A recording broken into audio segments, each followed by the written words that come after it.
Halo anak-anak, selamat berjumpa lagi dengan saya Devi Rayadi. Di video pembelajaran kali ini, kalian akan mendapatkan materi tentang corak kehidupan masyarakat praaksara. Ini adalah materi kedua yang akan saya sampaikan untuk kalian di pelajaran sejarah. Sebelum kita masuk ke materi lebih dalam, mari kita kuasai dulu apa itu pengertian praaksara. Pra diambil dari kata sebelum, ya. Lalu aksara itu juga kalau di bahasa Indonesianya mungkin sama dengan alfabet, ya.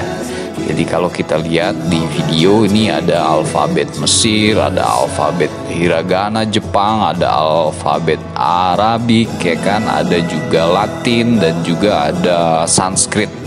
Itu adalah contoh aksara. Kesimpulannya, jadi praaksara itu adalah kehidupan manusia sebelum manusia mengenal tulisan. Di situ maksudnya. Bagaimana kehidupan mereka sebelum ada tulisan? Mari kita kuasai dulu. Jadi kalau kita lihat corak atau ragam kehidupan masyarakat praaksara itu ada 3, ya. Yang pertama periodenya yaitu masa berburu atau food gathering. Di periode ini manusia belum bisa bertani, mereka hanya mengumpulkan makanan saja. Lalu periode yang kedua adalah masa bercocok tanam. Ini budaya manusia sudah semakin maju. Mereka sudah menemukan yang namanya ilmu dan teknologi untuk bertani. Ini adalah masa budaya manusia lebih maju dari masa food gathering. Lalu yang ketiga adalah masa perundagian, di mana manusia sudah mulai mencipta teknologi-teknologi untuk mempermudah kehidupan mereka atau juga untuk mempercantik kehidupan mereka. Ini kaitannya dengan teknologi ilmu, ya. Lanjut lagi kepada yang pertama kita bahas dulu, yaitu masa berburu atau food gathering. Di masa berburu atau food gathering ini kita bisa lihat cirinya adalah mata pencaharian berburu dan mengumpulkan makanan itu adalah manusia. Jadi manusia itu berkumpul hanya untuk mencari makanan saja dengan cara berburu dan mengumpulkan, ya. Mereka berpindah-pindah alias di situ nomaden. Nomaden itu artinya berpindah-pindah tempat. Sebagaimana kita tahu bahwa jika di satu tempat itu mengalami masa kekeringan, tidak ada lagi hewan untuk diburu, maka mereka berpindah ke tempat lain. Apabila tidak ada tanaman yang bisa mereka ambil atau eksploitasi di sebuah daerah, wilayah, mereka berpindah. Itu cirinya.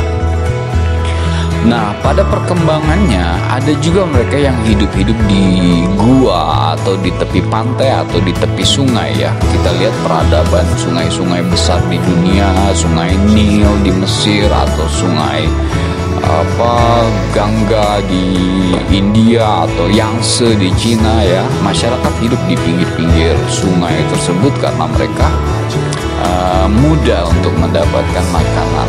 Selain itu juga pinggir-pinggir sungai atau di muara sungai itu daerah yang cukup subur untuk mengumpulkan makanan di situ juga.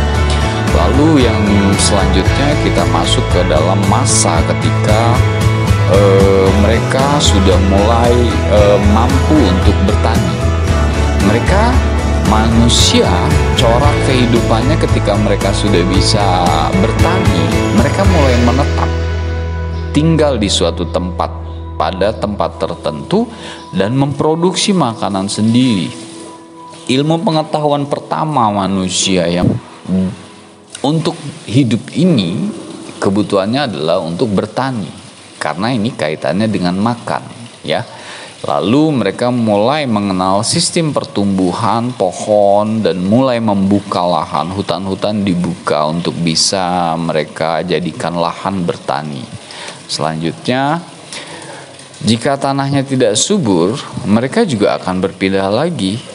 Maka dari itu, ini adalah masa transisi, perubahan dari pola hidup lama berburu menjadi pola hidup menetap alias semi nomaden, ya.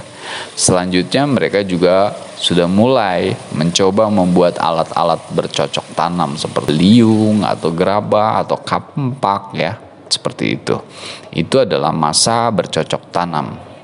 Lalu yang terakhir periode kehidupan masyarakat praaksara itu adalah masa perundagian.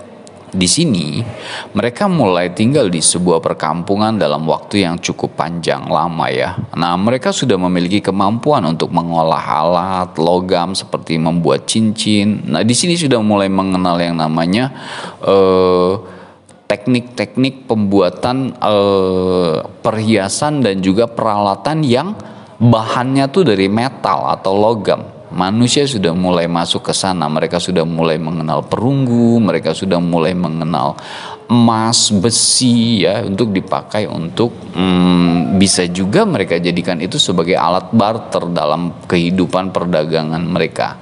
Kurang lebih seperti itu periode manusia masa praaksara. Selanjutnya kalian saya kasih tugas untuk membuat sebuah rangkuman dari apa yang telah saya sampaikan. Assalamualaikum warahmatullahi wabarakatuh.